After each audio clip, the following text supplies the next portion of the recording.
कभी सोचा है कि एक बच्चे की एक छोटी सी साधारण सी शरारत में पूरे ब्रह्मांड का राज छिपा हो सकता है। आज हम कान्हा की माखन चोरी की उसी प्यारी सी कहानी की परतों को खोलने वाले हैं। ये एक ऐसी कहानी है जो ऊपर से जितनी सीधी सादी दिखती है ना, अंदर से उतनी ही गहरी है। तो सवाल यही उठता है कि भाई माखन चोरी जैसी मामूली सी बात में पूरे ब्रह्मांड का रहस्य आखिर छिपा कैसे हो सकता है। चलिए इस कहानी को सिर्फ एक कहानी की तरह नहीं बल्कि इसके पीछे छिपे गहरे मतलब को खोजते हैं। तो चलिए सीधे चलते हैं वृंदावन के उन जिंदा दिल चहकती हुई गलियों में जहां हमारी ये कहानी असल में शुरू होती है।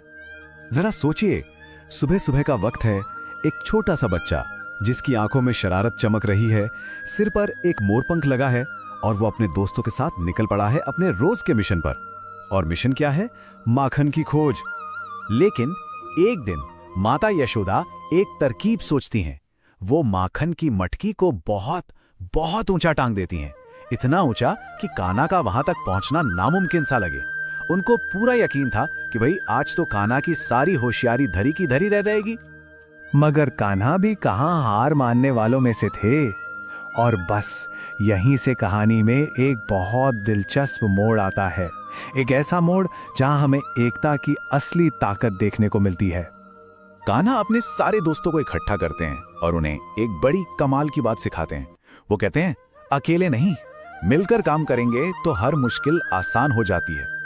अब देखिए, ये सिर्फ एक बच्चे का खेल नहीं रह गया है, ये तो लीडरशिप और टीम वर्क का एक बहुत बड़ा सबक है जो हमें इस कहानी से मिल रहा है। और उनका प्लान था क्या? एकदम सिंपल पर शानदार, एक ह्यूमन पिरामिड। सारे दोस्त एक साथ आते हैं, एक दूसरे के कंधों पर चढ़ते हैं और एक मजबूत पिरामिड बना लेते हैं। कान्हा चढ़ते हैं सबसे ऊपर, मटकी तक पहुंचते हैं और फिर सबसे जरूरी बात, वो इस जीत का मजा अकेले नहीं लेते। वो माखन को अपने सभी दोस्तों में बराबर बांटते हैं, क्योंकि असली जीत तो मिलकर ही होती है ना। अब कहानी उस मोड़ पर पहुंचती है जहां एक छोटी सी शरारत एक बहुत बड़ी, एक कॉस्मिक घटना में बदलने वाली है।